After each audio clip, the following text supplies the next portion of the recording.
penetrative weapon, you know, and his head is like a giant penis. So that's what you go for. You know, you look for that one word. For example, Indiana Jones, adventurer, archaeologist, and you give him the tools. You know, his gun, his satchel, his hat, the telltale hat, and the whip. All that stuff symbolizes what he is. Okay, I think that covers that question. I'm going to have Jazz ask his question again. I'm not sure if you heard his question when he was talking the first time. So Jazz, if you're there, could you ask your question again?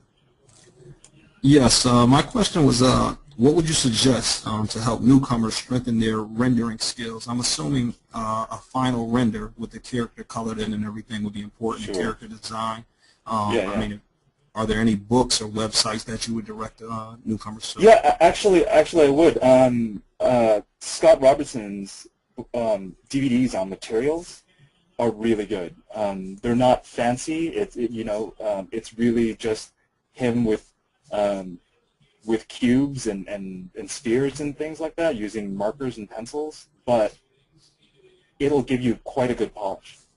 The other thing too is if you ever take a figure drawing course that teaches the Riley method, it's a really it's a method in which one can map shadows and rendering fairly quickly when you're doing figure drawing, and it'll show you a beautiful way to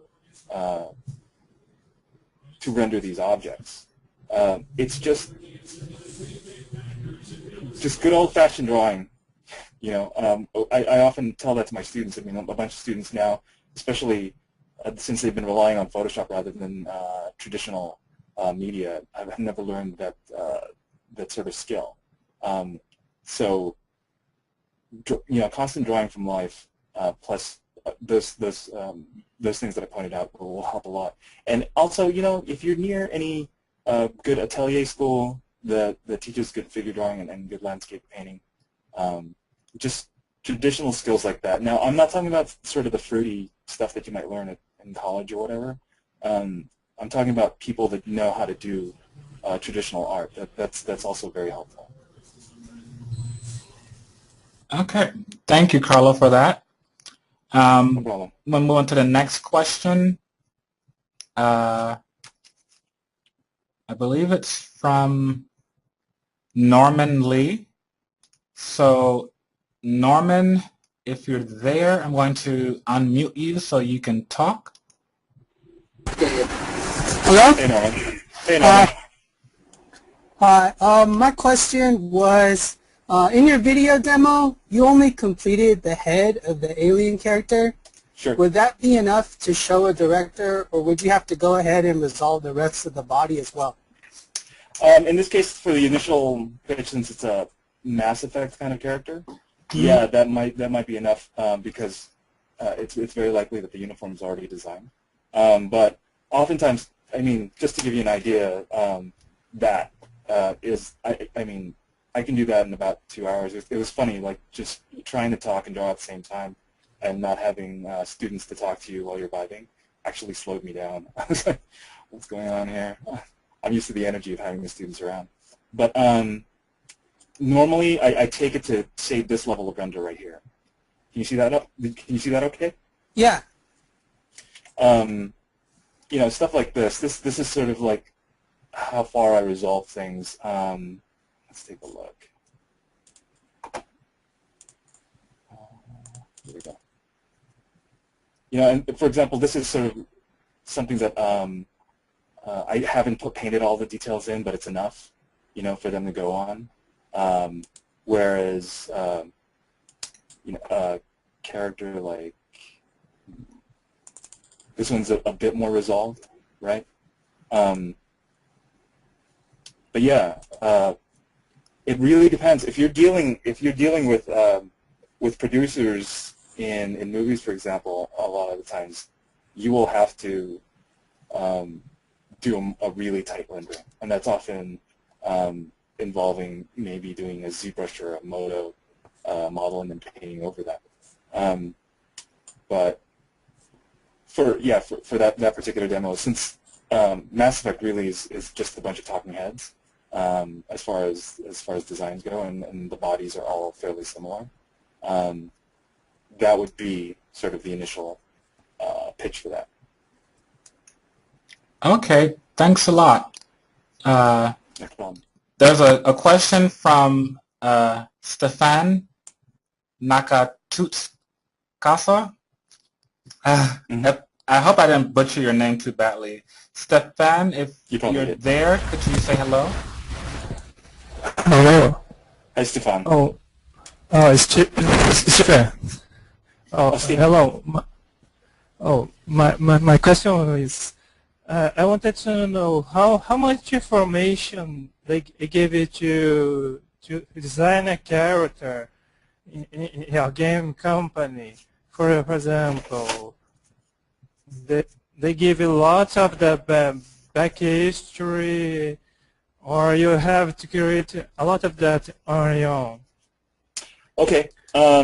Usually when it involves the main character, there's usually already a lot of backstory, because the creative director generally has a really strong idea of what they want.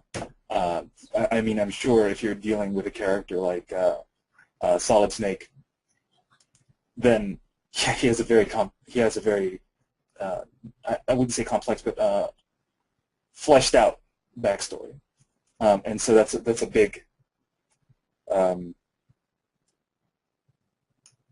big aspect of it. But then more minor characters and monsters and things like that, you often don't get that much of a backstory. Only key characters in the game. Even then, sometimes it depends on the focus of the game, because I'm pretty sure the first time they were doing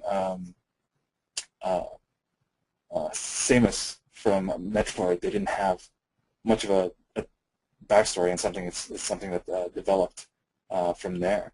And sometimes, they just come up to you, and for example, on Planet of the Apes, I didn't get much of a backstory at all, because the characters were being written as I was designing. And they would just come in and go, well, we need an ape general, and then start doing that. And sometimes there's a feedback loop where your design starts informing what happens. I remember being in a situation where a writer working with a creative director came up with a female character, and then I drew it, and they liked the female character so much that they started writing in more female characters in the game, just so they could see more girls I could draw. But yeah, sometimes that happens. Okay. But yeah, it's really dependent. All right. Thanks for that, Carlo. I'm going to move on to the next question from Steve Caruthers. I hope I pronounced that correctly. He doesn't have a mic, so I'm going to read the question for him. Steve asks, hi, Carlo. How important would you say abstract theory and shape language is in character design compared with the other parts of facts? And at what point is this incorporated usually in the design process?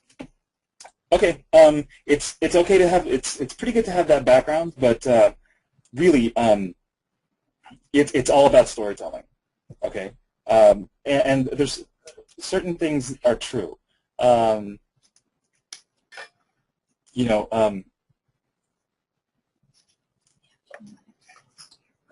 take a look. A hard corner causes more threat than a round shape.